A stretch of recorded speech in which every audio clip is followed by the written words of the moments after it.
아멘. 오늘 19절 말씀해 보니까 오늘부터 내가 너희에게 복을 주리라 말씀하셨습니다. 이 복이 오늘 예배하는 여러분에게 임하게 되기를 예수님 이름으로 축원드립니다. 오늘 3절 말씀 또 4절 말씀 보니까 주님이 두려워 떠는 그들에게 두려워하지 말라고, 걱정하지 말라고, 염려하지 말라고, 너와 함께 한다고 말씀하고 계십니다. 혹시 우리 가운데 두려워 떠는 분들, 문제 까닭에 답답해 하시는 분들에게 하나님이 우리와 함께 하실 줄 믿으시기 바랍니다. 그 하나님이 우리에게 복을 주실 줄 믿으시기 바랍니다. 오늘 학개서 말씀을 여러분들과 함께 나누게 되었는데요, 학개서는 소선지서 12권 중에 10번째 책입니다. 이제 2권의 책만 하면 구약 39권이 끝나는 37번째 위치한 책이기도 합니다. 학개는 포로기 이후의 선지자인데요, 이 학개라는 뜻, 이 책의 이름 히브리어에 보니까 하가이라고 되어 있습니다. 축제의라는 뜻입니다. 그리고 오늘 학개에 기록된 내용은 포로기 이후에 포로로 끌려갔다가, 바벨론 포로로 끌려갔다가 다시금 돌아와서 하나님의 성전을 건축하는 과정에 대한 기록입니다. 그들이 처음 포로에서 놓여 돌아왔을 때 성전을 지어야 했지만 많은 반대들이 있었습니다. 당장 먹고 살 것도 없는데 어떻게 전을 짓냐고, 당장 내 집도 없는데 어떻게 전을 짓냐고, 그렇게 차일피 미루다 보니까 이제 하나님의 전이 황무화되어 버렸습니다. 하나님의 전은 저 뒤쪽으로 밀려나 버렸는데 그들의 삶은 너무나 부유한 거예요. 그들은 너무 잘 사는 거예요. 그들의 집은 너무 어리번쩍하게 지어놓은 거예요. 그 광경을 하나님께서 보시고 다시금 선지자에게 말씀을 주신 것이 바로 오늘 학개서 1장과 2장의 내용입니다. 아마도 이 학개 선지자가 이 선지서를 기록했을 당시에 그는 굉장히 나이 많은 노사도였을 것이다. 왜냐하면 그는 이전 솔로몬 성전, 예루살렘 성전을 보았던 이였기 때문에 그렇고, 오늘 본문 내용에 보면 이전 영광을 보았던 이들이 등장하고 있습니다. 그러면서 문제가 생겨나기 시작했습니다. 이전 영광은 어떤 영광입니까? 솔로몬 성전은 어떤 성전이었습니까? 가장 이스라엘이 부강할 때 지어진 성전이었습니다. 그러므로 온 세계에서 가장 뛰어나고 탁월한 기술자들을 다 불러 모았습니다. 그리고 가장 많은 돈을 투자했습니다. 가지고 있는 성전의 돈을 마음껏 써도 남음이 있는 부유한 솔로몬의 시대에 지어진 그 성전과 다 무너지고 포로로 끌려갔다가 돌아와서 다시 짓는 그들에게 지을 만한 재료가 없는 것입니다. 구입할 돈이 없는 것입니다. 그래서 오늘 선지자는 말하기를 성전의 전을 짓기 위하여 산에서 나무를 가져오라 그러는 겁니다. 이전 온갖 보석으로 지어진 성전과 나무로 짓는 성전은 차이가 있을 것입니다. 그러면서 문제가 생겨난 겁니다. 이제 두려워 떠는 그들에게 하나님이 말씀하십니다. 4절 말씀 보니까 그러나 나 여호와가 이르노라, 스룹바벨아 스스로 굳세게 할지어다, 요사닥의 아들 대제사장 여호수아야 스스로 굳세게 할지어다, 나 여호와가 여호와의 말이니라. 이 땅 모든 백성아 스스로 굳세게 하여 일할지어다, 내가 너희와 함께하노라, 만군의 여호와의 말이니라. 낙심한 겁니다. 오늘 1장 마지막 절 15절 보니까 다리오 왕 2년 6월 24일이었더라. 6월 24일에 성전 건축이 시작되고 채 한 달이 되지 않아서 그들이 손을 놓아버린 겁니다. 그들이 낙심해버린 겁니다. 그들이 절망 속에 빠져버린 겁니다. 왜 그랬습니까? 이전 영광을 보았던 이들이 낙심 바이러스를 퍼뜨렸기 때문입니다. 막상 성전 건축을 위하여 산에서 나무를 하고 그 땅에 지으려고 그렇게 새롭게 시작해봤는데 지으면서 마음에 낙심과 회의와 절망이 생기는 거예요. 이전 영광이 자꾸 비교되는 거예요. 이전 그 화려했던 때가 기억나는 거예요. 그 화려했던 영광과 비교하니까 나무로 짓는 이 성전이 도저히 마음에 들지 않는 거예요. 이 비교의식이 그들 마음을 절망 속으로 밀어넣고 있습니다. 주님이 그들에게 말씀하십니다. 절망하지 말라고, 두려워하지 말라고, 나 여호와가 말한다고. 여러분, 절망의 때 하나님이 말씀하시면 우리에게 힘이 생겨나기를 축복합니다. 오늘 이 상황 속에 주님이 말씀하셔도 힘이 생기질 않습니다. 낙심 바이러스가 그 비교의식이 그들을 더 깊은 절망의 수렁으로 빠져들어가게 하고 말았습니다.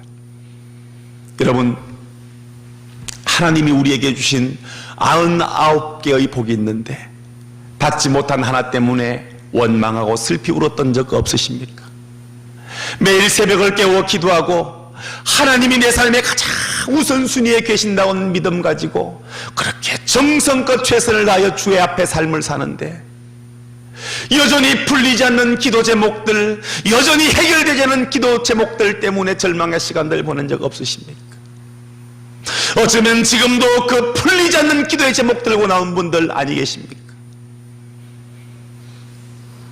근데 신기하게도 새벽에 한 번도 본 적 없는데 그의 삶에 그리도 형통의 길이 열리는 것 같습니다. 속 썩이는 내 아들 문제 가지고 기도한 지 몇 년이 되어도 아직도 해결되지 않는데 주일날 잘 보이지도 않는 그의 자식들은 그리도 잘 되는 겁니다. 내가 되면 대학교 척척척 붙습니다. 기도 별로 안 하는 그의 딸은 이쁜데 시집도 잘 가. 기도 열심히 하는데 딸은 그렇게 자유충만한데 결혼도 못해. 안 믿는 그이는 그리도 좋은 직장 다녀. 기도하는 우리 아이 별로 직장이 탐탁지 않아. 어디 다니냐? 거기 다녀. 주위와 비교하면서 자꾸 내 주위에 성이 생기기 시작하는 겁니다. 그러면서 우리는 이내 이런 방어 기제가 작용하는 겁니다. 하나님 믿는데 창피한 겁니다. 하나님 열심히 믿는데 창피한 겁니다. 여러분, 이게 어디에서 말미암는 문제입니까? 여러분, 우리 안에 이런 전제가 있었으면 좋겠습니다. 하나님이 하시는 일은 언제나 옳다. 하나님이 하시는 일은 언제나 선하다. 아멘. 우리 안에 하나님에 대한 무한한 신뢰가 생겨나게 되기를 예수님 이름으로 축원드립니다. 인생의 문제 앞에 섰을 때, 우리 인생이 심히도 곤고할 때, 심히도 헷갈릴 때 여러분에게는 어떤 기준이 있으십니까?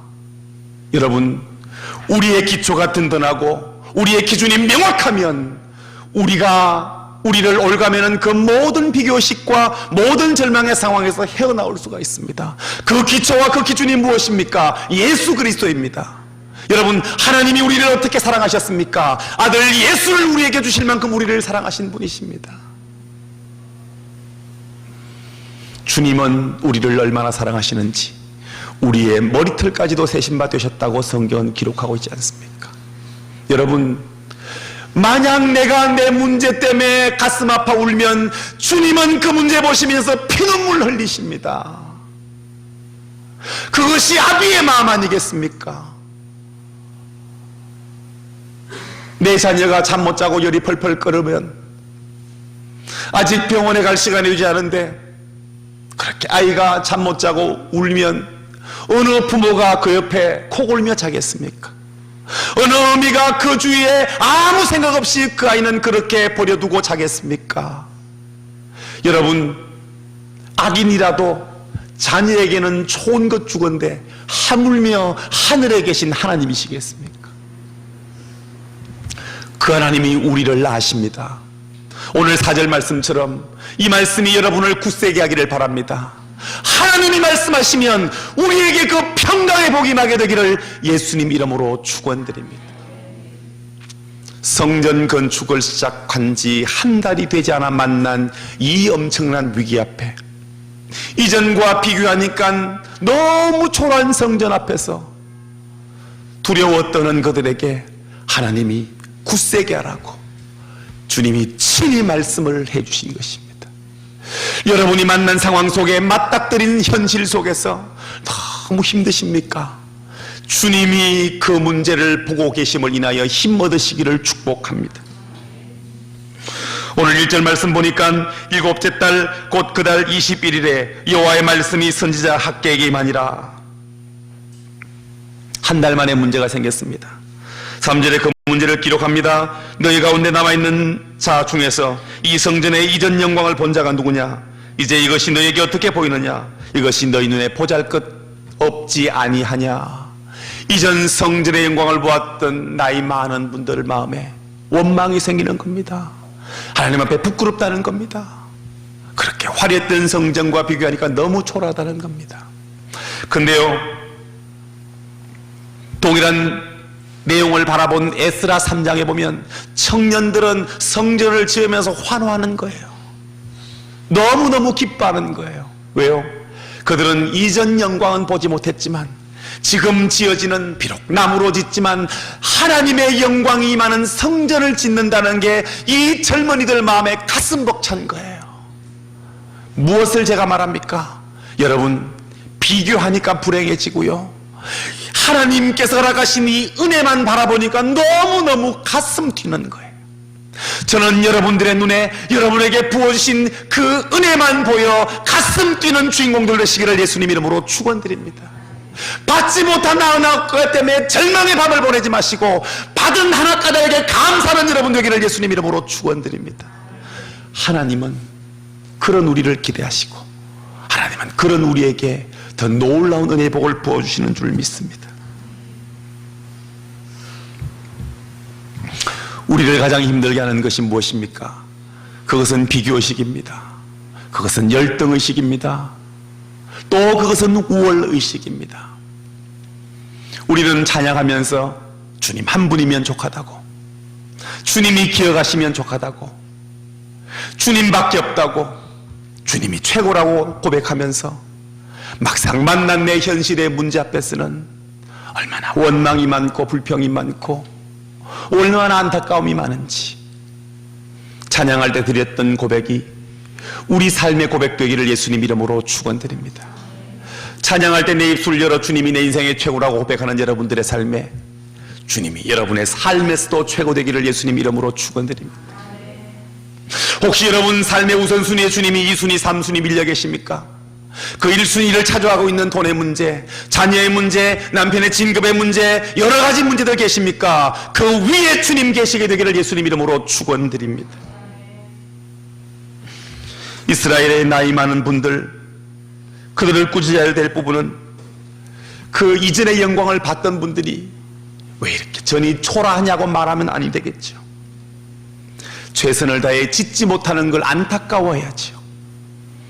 신학교 다닐 때 어떤 교수님이 해주신 말씀을 잊을 수가 없습니다. 여러분이 나중에 나이가 들어 담임 목회자가 되거든 몇 명을 목회하는가가 여러분의 자랑이 되지 마십시오. 내가 얼마나 최선을 다하여 목회하는가, 내가 얼마나 최선을 다하여 목양하는가가 여러분의 자랑되기를 축복합니다. 저는 그 말씀을 잊을 수가 없습니다. 여러분, 우리의 자랑, 우리의 고백이 오늘도 주님이 내 삶을 주목하시는 것이 여러분의 자랑 되기를 예수님 이름으로 축원드립니다. 자꾸 현실 보고 가슴 아파하고 현실 보고 가슴 치지 마시고 그 이후에 이루실 하나님의 영광 까닭에 기뻐하는 믿음의 눈이 띄어지게 되기를 예수님 이름으로 축원드립니다. 오늘 읽었던 19절 말씀 보니까 곡식종자가 오히려 창고에 있느냐, 포도나무, 무화과나무, 석류나무, 감람나무의 열매가 맺지 못하였었느니라. 그러나 오늘부터는 내가 너에게 복을 주리라. 그러나 오늘부터는 내가 너희에게 복을 주리라. 하나님이 오늘부터 우리에게 복 주시기를 축복합니다.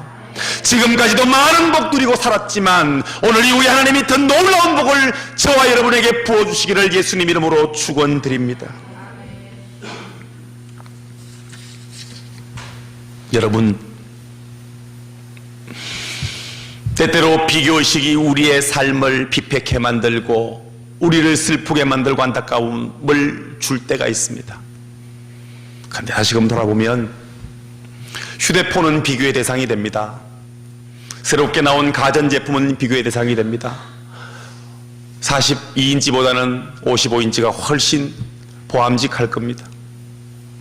이전에 쓰던 에어컨보다 최근에 나온 에어컨이 훨씬 더 좋을 수 있습니다. 상품은 비교할 수 있습니다. 근데 우리가 누굽니까? 하나님이 지어놓고 보시기에 힘이 좋았다고 말씀하시는 작품 아닙니까? 하나님은 우리 한 분 한 분에게 특별한 계획과 섭리를 가지고 계십니다. 그저 우리는 박스에 이렇게 담아놓은 던져진 과일이 아니라 하나 정성껏 닦아가면서 포장해 놓은 과일들 아니겠습니까? 여러분, 여러분이 여러분의 눈으로 여러분 보기에, 여러분이 여러분의 눈으로 여러분 자녀를 보기에, 여러분이 여러분의 눈으로 배우자를 바라보기에 때로 부족해 보이고 약해 보일 수 있습니다. 근데 우리의 눈으로 보지 말고 주님의 눈으로 그 모든 사물들 보게 되기를 축복합니다. 주님의 눈으로 우리의 환경 보게 되기를 축복합니다. 주님의 눈으로 바라보면 은혜가 임하는 겁니다. 주님의 눈으로 바라보면 하나님의 복이 임하는 것입니다. 모든 물건은 비교해도 하나님의 형상대로 만들어지고 하나님의 영광 가운데 창조되어진 우리는 비교 대상이 아니라는 것을 기억하시기 바랍니다. 있는 모습 그대로를 받는 것이 신앙입니다. 그리고 그 자리에 최선을 다하는 사람이 신앙의 사람입니다. 남과 비교해봐서 내가 못났다고 생각하면 열등의식에 빠지는 것이고, 내가 잘났다고 생각하면 우월의식에 빠지는 것입니다. 열등의식에 빠지면 절망하고 비관하고 자기를 학대하기 시작합니다. 우월의식에 빠지면 하나님 무시하고 교만해지고 자기가 세상에서 제일 잘난 것처럼 떠들기 시작합니다. 그래서 우리의 영혼은 멍들고 병들기 시작하는 것입니다. 로마서 12장 3절은 우리에게 말씀합니다. 내게 주신 은혜로 말미암아 너희 각 사람에게 말하노니 마땅히 생각할 그 이상의 생각을 품지 말고 오직 하나님께서 각 사람에게 나눠주신 믿음의 분량대로 지혜롭게 생각하라. 오늘 새벽에 생각할 그 이상의 생각들을 주 앞에 다 내려놓게 되기를 예수님 이름으로 축복합니다. 비교의식의 생각에, 열등감의 생각에, 과거의 생각에 매여서 헤어나지 못했던 부분들 오늘 다 정리되기를 예수님 이름으로 축원드립니다. 말씀을 맺겠습니다. 오늘 주님은 절망과 비교의식으로 무너져 있는 그들에게 두려워하지 말라고, 굳세게 하라고, 나 여호와의 말이니라고 주님이 친히 그들에게 말씀하셨습니다. 여러분에게 그 음성 들리기를 바랍니다. 아직까지 해결받지 못한 문제, 아직까지 받지 못한 응답들 있으십니까? 자꾸 내 시각에 맞춰 조급해하지 마시고 하나님의 때가 언제든지 그때 그 일이 임할 때 가장 아름다운 역사가 일어나는 것입니다. 하나님의 때에 그 일이 이루어지기를 소원하는 기도, 하나님이 내 삶에 주신 그 복, 내가 지금 화라고, 내가 지금 저주라고, 내가 지금 원망이라고 여기는 이것이 마침내 주님 주신 복이라고 보여지는 그날 하나님께 영광의 찬양을 올려드리는 복 있는 그리스도의 사람들 되시기를 예수님 이름으로 축원드립니다. 함께 기도하겠습니다. 오늘 새벽에 여러분 안에 좀 먹고 여러분의 영혼을 파괴하고 있는 생각과 소리들을 여러분들이 잘 분별해내시기 바랍니다. 그래 여러분 안에 아름다운 성전이 건축되어질 거라고 저는 그렇게 믿습니다. 이토록 빛나고 거룩한 존재가 되어 살아가는 거룩한 영광스러운 성전의 삶을 잃어버리고 오늘 혹시 낙심되거나 비교되거나 열등감의 상처에 짓이겨져서 숨도 쉬지 못하고 감사를 잃어버린 영혼 없습니까? 오늘 말씀 묵상하면서 우리가 다시 한번 하나님의 거룩한 성전으로 회복되는 삶 되기를 간절히 축복합니다. 우리를 약하게 만드는 그런 잘못된 생각, 잘못된 소리에 귀 기울이지 마시고 다시 성령이 주시는 언약의 말씀과 생각으로 견고해지는 시간 되기를 축복합니다. 우리 시간 조용히 묵상하면서 혹시 우리 마음에 그런 것들이 있거든 주 앞에 회개하는 기도, 받은 은혜 감사하는 기도 우리 함께 들고 나갑시다. 같이 한번 기도하겠습니다.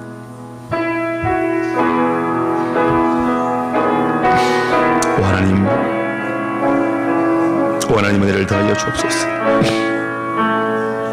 오 하나님 역사하시고 완습하셔서 주연의 복으로 충만케 하도록 성령님 우리를 이끌어 주옵소서. 오 성령 하나님 역사하셔서 하나님의 거룩하심이 우리의 삶이 아니라 되도록 역사하여 주옵소서. 오 하나님 도와주옵소서. 오 주님, 오 주님 도와주옵소서. 오 하나님 도와주옵소서. 오 하나님 도와주옵소서. 오 하나님 도와주옵소서.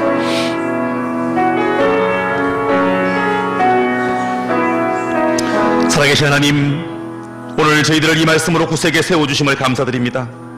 우리가 주님의 영광스러운 성전의 삶을 살게 된 줄 믿습니다. 우리에게 스스로 구세게 할지라고 말씀하셨으니 이 말씀 통하여 견고해 세워지기를 소망합니다. 우리를 약하고 무너지게 만드는 잘못된 생각과 비교의식들, 열등의식들, 우월의식들, 잘못된 소리를 끼워하고 다시 성령이 주시는 언약으로 견고해지는 복된 새벽, 복된 하루 되게 하여 주시옵소서. 거룩하신 예수님 이름으로 축복하며 기도하옵나이다. 계속해서 기도하시다가 귀가하시기 바랍니다. 특별히 안수기도 받기를 원하시는 분은 키보드 있는 쪽으로 오시면 함께 우리가 기도하겠습니다.